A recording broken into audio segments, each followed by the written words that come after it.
Sebelumnya, saat Hansen berhasil mengalahkan Shenren dan Hansen menyangka Shenren bunuh diri dengan racun. Hansen pun ingin membakar tubuh Shenren, tapi tiba-tiba Shenren bangun saat hendak dibakar dan itu membuat Hansen sangat terkejut. Shenren juga berjanji akan mengajari Hansen Seven Twist. Setelah beberapa saat, Hansen menggantung tubuh Shenren dan mulai mencatat apa yang diucapkan Shenren mengenai Seven Twist. Tuan Hansen, tolong berhenti bertanya begitu banyak padaku, pinta Shenren. Ingatlah, kau telah mengajariku 7 putaran. Apakah ini sesuatu yang keluargamu baik-baik saja dengan ku ketahui? Ujar Hansen. Mendengar itu, Shenren sangat panik dan mengatakan, Tuan Han, kenapa kau begitu bodoh? Aku mengajarimu Seven Twist yang merupakan penghinaan dan warisan keluargaku. Jika aku memberitahu seseorang tentang ini, aku akan menjadi orang di ujung pedang mereka. Mereka akan membunuhku lebih dulu, karena apa yang kulakukan adalah tindakan berbahaya. Mereka akan mengirisku seperti gulungan sushi dengan ribuan potongan. Aku tidak menginginkan itu, dan itulah mengapa bibirku akan tetap tersegel. Aku mengerti, beri aku waktu sejenak untuk memikirkan penderitaanmu, ungkap Hansen. Tuan Han, tidak ada yang perlu dipikirkan. Aku tidak akan memberitahu siapapun, ujar Shenren memohon, sementara Hansen memejamkan matanya dan sepertinya dia sedang berlatih Qigong. Jangan berlatih dulu, tolong aku, pinta Shenren ketika melihat Hansen mulai melatih Qigong. Dia mulai berteriak panik. Hansen hanya mengabaikannya dan melanjutkan latihannya.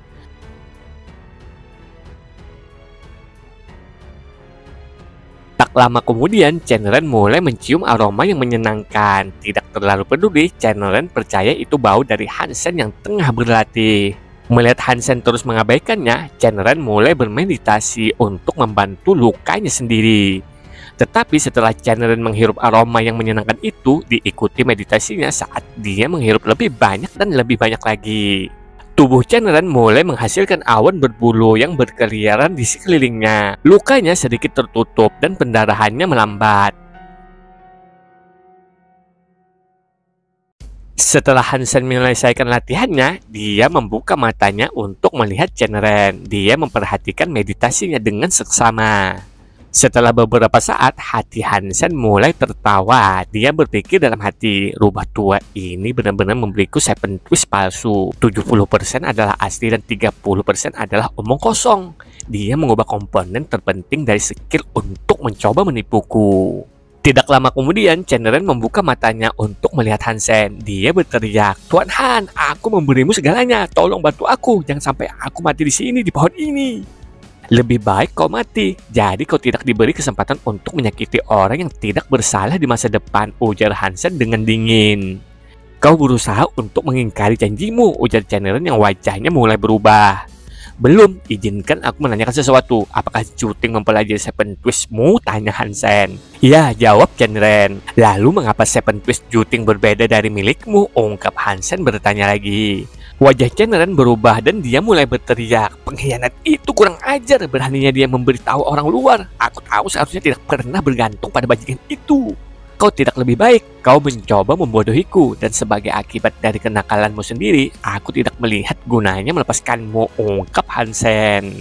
Tidak, dengarkan aku tidak berbohong padamu. Juting hanyalah seorang bajingan yang tidak memenuhi syarat untuk menerima ajaran Seven Twist yang asli. Kau pasti belajar Three Twist darinya kan? Ujar Shenren berbicara dengan sangat cepat. Bukankah Three Twist adalah komponen pertama dari Seven Twist itu sendiri? Apakah itu salah? Tanya Hansen. Mendengar itu, Shenren langsung menjawab, tentu saja itu salah. Seven Twist memiliki Qigong eksklusif yang baru saja kukatakan. Tanpa itu, kau tidak dapat mempelajari Seven Twist. Three Twist hanyalah keturunan yang lebih rendah dari skill aslinya. Kamu harus tahu, Juting mempelajari parfum mematikan itu bukan Qigong eksklusif untuk Seven Twist. Aku kira itu masuk akal. Bagaimana kalau kau memberitahuku tentang hubungan antara Heavenly God dan Seven Twist? Jika kau melakukan itu, aku mungkin akan membebaskanmu, ungkap Hansen. Alasan Hansen menginginkan Seven Twist bukan karena kekuatan individualnya, tetapi karena sesuatu yang pernah dikatakan Shenren. Dia telah mengatakan bahwa jika Heavenly God ada di keluarga Chen, Seven Twist mereka tidak akan terkalahkan. Pasti ada semacam hubungan di antara keduanya. Kalau tidak, Shenron tidak akan punya alasan untuk mengatakan apa yang dia lakukan. Shenron ragu-ragu untuk beberapa saat, tetapi kemudian berkata, Heavenly God dan Seven Twist lahir dari sebuah buku tebal milik nenek moyang kunoku. Mereka adalah pasangan, keduanya digunakan bersama satu sama lain. Digabungkan untuk menciptakan apa yang hanya dapat didefinisikan sebagai kekuatan dewa. Tapi keluarga Huang Pu yang tidak setia itu mereka mencuri Heavenly God dari kami dan mengubahnya sehingga tidak lagi kompatibel dengan Seven Twist. Heavenly God memiliki Qigongnya sendiri dan Seven Twist memiliki Qigongnya sendiri. Bagaimana mereka bisa digabungkan bersama? Apakah kau pikir aku lahir kemarin? Apakah kau pikir kau bisa membodohiku lagi? Ujar Hansen membentak dengan dingin. Tuan Han, mengapa aku berbohong padamu? Heavenly Go adalah bagian pertama dari combo ini. Kau perlu mempelajari Heavenly Go sebelum kau mempelajari Seven Twist. Lakukan itu dan kau akan menjadi orang terkuat yang menginjak dunia ini. Ini adalah keterampilan terkuat di semua catatan sejarah. Tanpa Heavenly Go, keluarga kami hanya bisa mempelajari babak kedua. Jadi Seven Twist baru 70%. Dengan dasar Heavenly Go, kau akan mengejutkan semua orang yang melintasi jalanmu, ungkap Shenron panjang lebar. Tuan Han, aku sudah menceritakan semuanya padamu. Cepat lepaskan aku, lanjut Shenron memohon. Chen Tua, aku benar-benar ingin memperbaikimu dan membebaskanmu. Tetapi selain tidak mengatakan sebenarnya, kau mencoba membunuhku, ujar Hansen dengan dingin. Mendengar itu, Shenron sangat terkejut dan berkata, Tuan Han, mengapa kau mengatakan sesuatu seperti itu? Aku mengatakan sebenarnya, tidak ada kebohongan. Dan bagiku untuk berada dalam posisi seperti itu, bagaimana mungkin aku mencoba membunuhmu? Setelah pintu masuk, aku seharusnya naik 9 tingkat, bukan turun, ujar Hansen dengan dingin. Wajah Shenron berubah, tetapi dia masih bersikeras bahwa dia telah mengatakan yang sebenarnya. Setelah pintu batu giok, aku harus ke kiri, lalu menuju ke atas. Belada pertahanan harus 3, bukan 9. Haruskah aku melanjutkannya? Ungkap Hansen sambil menatap Shenron. Mustahil, mustahil. Apakah itu Juting? Tidak, Juting seharusnya tidak tahu Seven Twist yang sebenarnya. Kau, ujar Shenron menatap Hansen tak percaya. Tidak banyak orang di keluarga Chen yang tahu bagaimana melakukan Seven Twist. Mereka yang melakukannya takut orang luar mempelajari keterampilan itu. Itulah sebabnya sebagian besar siswa hanya diajarkan Three Twist, bukan varian asli yang lengkap. Shenron tidak bisa mengerti bagaimana Hansen sudah tahu Seven Twist yang sebenarnya. Aku telah memberimu lebih banyak kesempatan daripada yang layak kau dapatkan. Tapi tetap saja kau belum mengatakan sepatah kata pun yang jujur padaku, ujar Hansen sambil mengangkat panah meraknya dan membidik Shenron. Tidak, jangan bunuh aku. Fang! Mata Shenron terbuka dengan ekspresi putus asa yang terpancar di wajahnya. Sebuah anak panah telah meledakkan lubang di kepalanya. Orang-orang sepertimu, musuhku, aku tidak merasa aman meninggalkanmu hidup-hidup, ujar Hansen sambil mengembalikan panah meraknya. Hansen tidak ingin membiarkan Shenron pergi sejak awal. Hansen membakar mayat Shenron seperti yang dia rencanakan, mengambil anak panahnya dan melanjutkan perjalanannya kembali ke lembah es atau ladang es.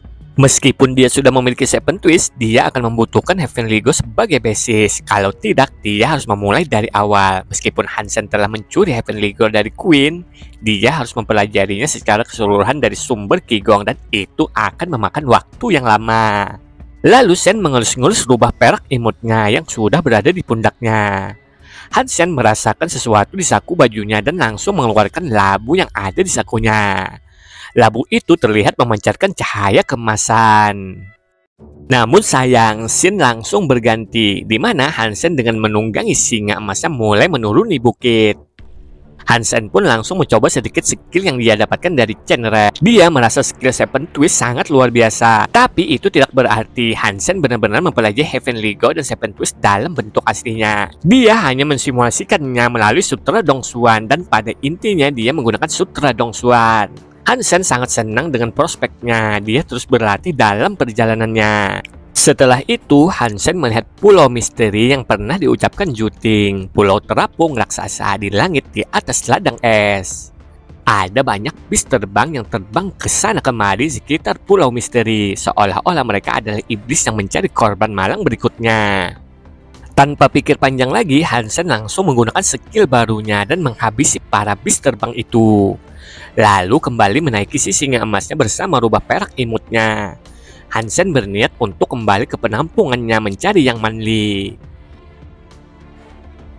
Setelah beberapa saat, Hansen menemui Yang Manli, meminta Yang Manli untuk laporan tentang kejadian baru-baru ini selama ketidakhadirannya. Segera Yang Manli melaporkan, karena sangat sedikit orang yang memiliki sayap kelas atas, Yang Manli pergi untuk melihat pulau misteri dengan cepat. Mereka belum menyerang tempat perlindungan kerajaan di sana, karena kurangnya kekuatan yang diperlukan. Akan tetapi ada banyak bis yang terbang turun dari tempat itu, yang mengakibatkan beberapa korban melintasi ladang es. Tapi untungnya mereka berhasil membunuh sejumlah besar bis yang menyebabkan masalah bagi mereka. Saat ini manusia yang terlalu lemah untuk bertarung berada di bawah jam malam dan dilarang meninggalkan tempat perlindungan. Sedangkan para elit yang pergi berburu harus melakukannya dalam kelompok besar, karena takut akan diserang oleh bis terbang yang mengamuk. Adapun tempat perlindungan kerajaan di Pulau Misteri tidak banyak yang diketahui, tidak ada yang berani mendekatinya, jadi tidak diketahui seperti apa roh di dalamnya. Setelah itu, Hansen dan orang-orangnya sudah berada di dalam ruangan. Mari kita bahas bagaimana kita berencana untuk menangani tempat perlindungan kerajaan di kemudian hari. Untuk saat ini kita harus istirahat. Hansen tahu diskusi tidak ada gunanya dengan kekuatan ladang es yang melemah dan kurangnya Evolver yang bisa terbang. Menyerang tempat perlindungan kerajaan akan sia-sia, tidak peduli berapa banyak percakapan yang dilakukan. Meskipun sedikit sia-sia, Hansen hanya bisa membawa rubah perak ke sana bersamanya. Peluang terbesar untuk menaklukkan tempat itu adalah terbang ke sana sendirian, rubah di tangan menjelajah ke aula roh dan menghabisi roh yang tinggal di sana. Tapi itu masih akan menjadi tugas yang hampir mustahil. Jika roh itu di tempat perlindungan kerajaan terbang, itu akan tetap berada di sekitar ladang es yang menyediakan banyak sumber daya. Lalu Hansen mempersilahkan orang-orangnya untuk pergi, sementara Juting masih di tempat. Dan setelah semuanya pergi, Juting langsung bertanya, "Bos, apakah kamu membunuh Chen Ren?" "Aku tidak tahu," jawab Hansen yang tidak mengakui atau menyangkalnya. Tidak ada gunanya menyangkalnya, bahkan jika orang-orang Chen Ren tidak kabur, masih banyak orang yang tahu dia akan mengejar Hansen. Kesimpulan yang paling mungkin dari apa yang terjadi akan tetap sama. Tapi Hansen tidak mau mengakuinya, tidak peduli apa yang orang pikirkan. Selain itu, tidak ada yang melihat Hansen membunuh Chen Ren dan tubuhnya sudah dikremasi. Juting dengan ekspresi yang bertentangan memandang Hansen dan berkata, "Chen Ren adalah salah satu dari sedikit tetua di keluarga Chen. Dia adalah seorang Evolver yang sangat kuat dan sangat berhati jahat. Kepergiannya di tangan Anda akan menjadi kejutan besar bagi keluarga Chen. Mereka tidak akan berani menyusahkanmu di sini, dalam keamanan tembok, tempat perlindungan. Tapi di luar sana, di alam liar, Anda harus waspada." Chen Ren punya saudara kandung. Dia adalah seseorang yang melampaui dan sosok yang kuat dari keluarga Chen. Dia adalah tipe orang yang tertarik pada prospek balas dendam. Jika dia tidak bisa membunuh Anda di depan umum, ada banyak cara lain yang bisa dia lakukan. "Kamu berasal dari keluarga Chen. Apakah kamu tidak takut atau kesal karena aku membunuh Chen Ren?" ungkap Hansen sambil menatap Juting. Juting menggelengkan kepalanya dan berkata, "Chen Yuling memerintahkanku untuk menemukan cara agar aku bisa membunuh Anda. Tapi saya tahu tidak ada cara bagi saya untuk melakukan itu. Saya tidak dapat kembali dengan misi saya yang tidak lengkap dan karenanya saya tidak akan pernah kembali ke keluarga Chen. Saya hanya bisa tetap bersembunyi di tempat perlindungan ini, tidak pernah lagi menjelajah di luar temboknya." Kalau begitu kau tetap di sini. Selama kau berada di ladang es dan bahkan jika anggota keluarga Chen muncul, mereka tidak akan bisa menyentuh satu rambut di kepalamu, ungkap Hansen dengan simpati terhadap Juting. Namun diam-diam Hansen merasa tidak yakin atau tidak. Apakah ini adalah taktik Juting? Apakah dia jujur? Hansen tidak tahu. Tetapi memiliki Juting di sisinya lebih berguna daripada tidak. Untuk saat ini dia bisa terus bekerja untuk Hansen sambil dihibur pada saat yang sama. Setelah Juting meninggalkan ruangan, Hansen meninggalkan tempat perlindungan. Dia menemukan tempat di mana tidak ada seorang pun di sekitarnya. Memanggil sayapnya dan terbang menuju pulau misteri dengan rubah perak di tangan. Dengan rubah perak di dekatnya, bis terbang itu tidak berani mendekat dan perjalanannya ke pulau misteri tidak terhalang. Pulau misteri ini jauh lebih besar daripada yang dia lihat di Suaka Dewa pertama. Hansen bisa melihat dari jauh tempat perlindungan logam di tengahnya, seperti Goliat yang sedang berjongkok. namun jauh lebih kecil dari tempat perlindungan kerajaan milik Putri Yin Yang. Dan petak-petak bis yang mengerikan mengelilingi langit di sekitarnya. Dia bisa mengatakan bahwa tempat perlindungan roh ini jauh lebih kuat dari yang sebelumnya yang Hansen perjuangkan untuk ditaklukkan. Mungkin karena shelter ini berada di pulau terapung, setiap bis yang menghuni pulau ini memiliki kemampuan untuk terbang. Ada burung raksasa, harimau bersayap, bis bersayap 4, dan bahkan ular raksasa yang menggeliat melintasi atap. Tapi para bis itu hanya dia membiarkan Hansen yang sekarang memegang rubah perak imutnya. Hansen maju terus saat gerombolan bis berpisah untuk memberi jalan setelah mencapai gerbang depan. Hansen dan rubahnya berjalan masuk.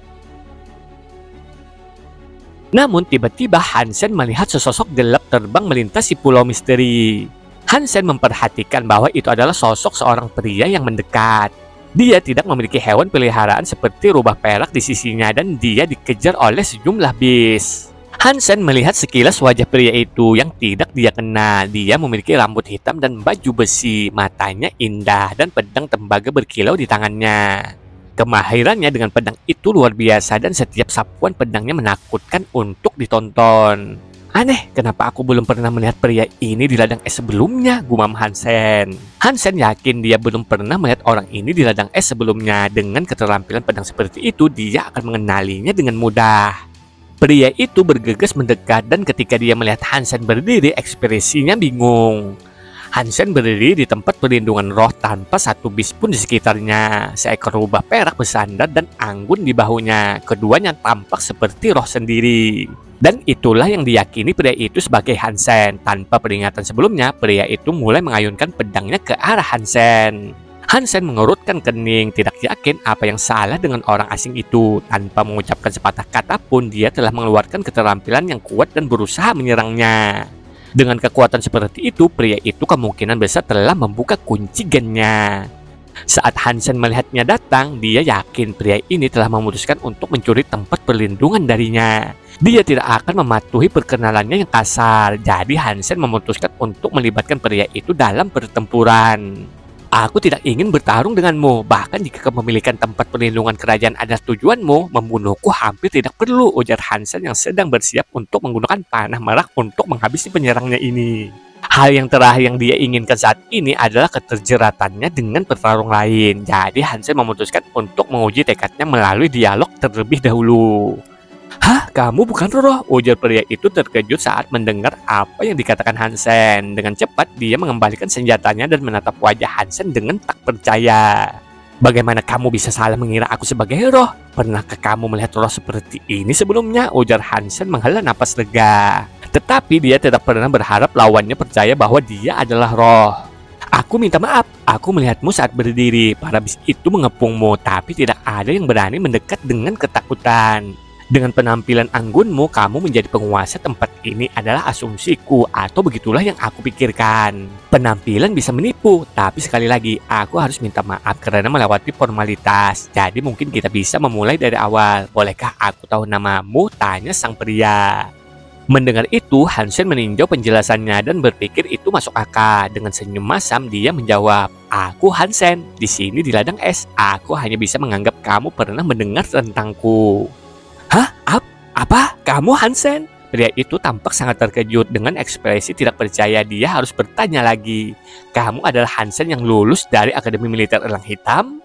Dengan asumsi Akademi Militer Elang Hitam tidak memiliki Hansen kedua, maka ya, itu aku, jawab Hansen. Setelah keheningan singkat, dengan mengejek dirinya sendiri, pria itu pun mengatakan, "Namaku Wang Yuhang, aku pamannya Wang Meng Meng. Sebelum aku memulai petualang yang membawaku ke sini ke ladang es, Meng Meng merekomendasikan agar aku mencarimu dan melihat apakah ada yang perlu kamu bantu. Sekarang dengan jelas apakah aku melihat bahwa tidak ada?" "Hah, kamu adalah pamannya Meng Meng," ujar Hansen dan sekarang gilirannya yang terkejut. "Ya, aku pamannya, 20 tahun lebih tua darinya. Sebenarnya jika kamu lebih suka, jangan ragu untuk menyebutku sebagai paman kecil seperti Meng Meng. Jika paman kecil tidak terdengar pantas, lalu bagaimana dengan Abang Wang? Salah satu dari itu akan berhasil," ungkap Wang Yuhang sambil tersenyum. "Aku akan tetap berpegang pada paman kecil. Paman kecil, kalau tidak, aku tidak yakin bagaimana aku bisa memberitahu Meng Meng tentang pertemuan kita di sini hari ini," ujar Hansen. Hansen tak menyangka paman kecil 20 tahun lebih tua darinya dan Meng-Meng, tetapi masih berbicara seolah-olah dia masih muda. Melihat kita sekarang secara resmi berkenalan satu sama lain, aku tidak akan bertele-tele. Kita akan menjelajah di dalam tempat ini bersama-sama. Dia yang melakukan serangan terakhir pada musuh akan mendapatkan tubuh itu. Tetapi apapun yang terjadi, kepemilikan tempat perlindungan ini akan menjadi milikmu, ungkap Wang Yuhang yang terlihat antusias. Mereka berdua pun dengan semangatnya mulai menuju Aula Roh. Seperti biasa, tidak ada Beast yang berani mendekat dan tanpa hambatan apapun. Mereka pun menemukan jalan mereka ke Aula Roh. Ini membuat Wang Yuhang kagum dengan peliharaannya yang dimiliki Hansen. Peliharaannya memang benar-benar paling kuat. Sesampainya mereka di Aula Roh, Hansen sangat senang melihat sang roh. Itu adalah roh perempuan. Dia mengenakan baju besi sifon yang menonjolkan sepasang kaki yang indah. Dia memiliki telinga yang tajam, sepasang sayap di punggungnya berbentuk seperti kupu-kupu. Matanya ungu seperti batu kucubung kecil. Roh itu indah seperti peri. Ketika Wang Yuhang berbalik untuk melihat roh seperti peri, dia tersenyum masam dan berkata, "Baru sekarang aku menyesali kesempatan yang diberikan untuk mencoba menangani tempat ini sendirian. Seandainya aku mengalahkannya, roh yang menakjubkan ini mungkin menjadi milikku," gumam paman kecil. Jika paman kecil tertarik pada sedikit kompetisi, bagaimana kalau kita berdua pergi sekarang dan melihat siapa yang pertama kali mencapai kepemilikan roh, ucap Hansen menantang. Tidak, keluarga Wang tidak mengabaikan apa yang telah mereka nyatakan. Yang ini hanya milikmu, Han kecil, ungkap Wang Yuhang. Tanpa banyak basa-basi lagi, Hansen langsung menuju ke arah sang roh yang seperti peri itu.